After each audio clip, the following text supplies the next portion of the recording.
Welcome to the long-awaited fourth and final Hayward Media Coaching Podcast for 2020. First of all, I must acknowledge that it's been 3 months since the last podcast, and in my defence, this is for two reasons. First of all, my own poor time management, and secondly, not making this a priority like it should be. Are you really surprised that I would admit that? Me, a coach, actually admitting that I've managed my own time poorly to the detriment of being able to put a podcast together? Yes, is my answer. So here's the first question. How often do you hear the notion that someone is really good at giving advice but often neglects to take that advice on board themselves? It's all the time. In terms of time management, this is no different, and when focusing on other people, we, in most, if not all circumstances, neglect our own needs. If we look at time management like we play a game of chess, all the elements of the game, including the pieces, are at first glance in exactly the same place as they were the time you played before. What changes is the nature of the strategy and how we respond to that. So in my case of getting my act together and making this podcast, I have simply played my usual game, but in a different way, and as a consequence of having to adapt my strategy, time, who is my opponent, has taken my first pawn. What shall I do? The simplest way is to remember what happened and adjust it accordingly. In this case, remembering that I hadn't done one for a while, and now, right here, I'm putting that right.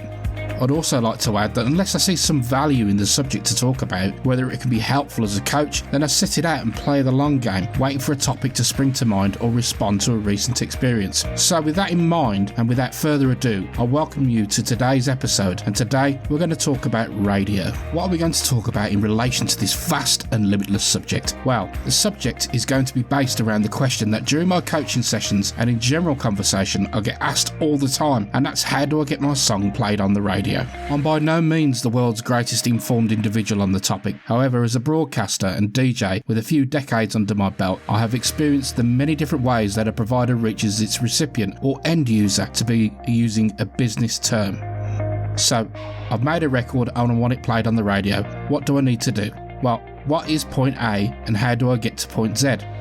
If you are concerned that I'm going to make 26 separate points, don't. You'll be able to drink a cup of coffee and get through the points in this podcast quite easily. So instead, let's look point by point and from the beginning. You've spent months, maybe years to get to the point where you are today and recorded your first single or album.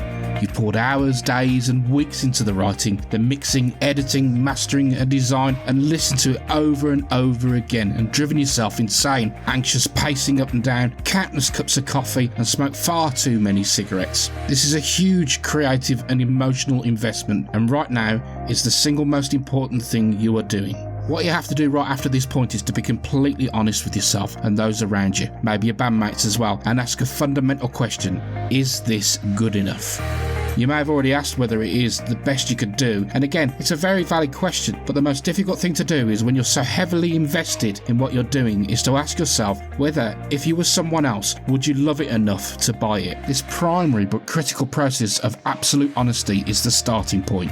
This comes way before you put anything out there for public consumption, and most certainly way before you table it to the media for critique or airplay. A final note to this point is to get the opinion of professionals. Have your close trusted circle of people who listen to music for a living to give you their thoughts, and avoid asking friends or loved ones. How many times have you had sprouts on Christmas Day only because you don't have the heart to tell your parents you hate sprouts but politely eat them anyway? Well, similar thing applies here. They'll either tell you what you want to hear, that you've hit gold, or at least, and in a roundabout way, tell you it could be doing with a bit more work. Getting professional advice and opinion will give you the honest and sometimes dirty truth about your music, but remember, it's also important not just to get one person's view, but as many as you can. If there are patterns or trends, like your singing is flat, for example, from more than one person, then you might need to review it. This may all seem like common sense, but if you haven't gone through this honesty process, then you may be at risk of taking your music in the wrong direction and missing an opportunity to get it into the hands of someone who will champion it. And now let's move on to point number 2. Know your target audience.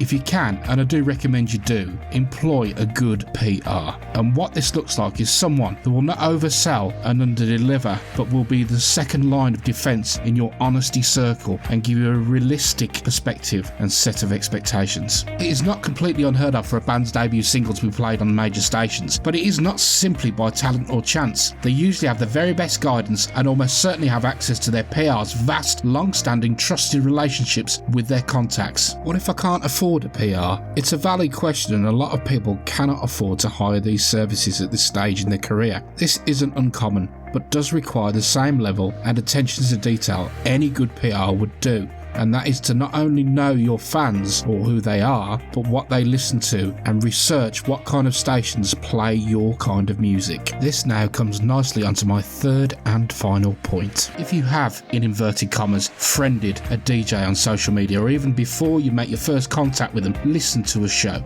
It's really difficult to gain an idea of what someone's tastes are or what kind of show they do from a few social media posts. Take your time, do your research on the target, and again, before you make that contact, continue your research. Does the station have a submissions policy? How do the shows work? Does the DJ pick their own playlist? If your first question in that DM box is, "Thank you for accepting my friend's request, could you provide me with the contact email address for the band submissions please?" they'll either completely ignore you or give you a response. Let them volunteer the information and then place less emphasis on forcing them to provide it. I do have a set of persistent pushers that are on my friends list, and this for me can be a real turn off. Some choose to message me at 6 AM, some at 11 PM, and neither of those are appropriate times. If you can, email them and let them read it without prejudice and without obligation. You may, I can't guarantee, get a better response. Even after that, you might not get a response or an email back. Try a follow-up email, and if then you still get no reply, then that can mean one of two things. You've ended up in the spam box, they haven't had time to respond, this might be one of 1,000 emails, or you're not in their wheelhouse and the silence is a resounding no. Here's another thing, also be mindful that even if your material isn't their flavour right now, they may warm to you later on down the line. They're only human after all, and from my own experience I can tell you that I've not always liked the bands from the beginning. It's taken time for me to warm and to get them. Nothing wrong with this.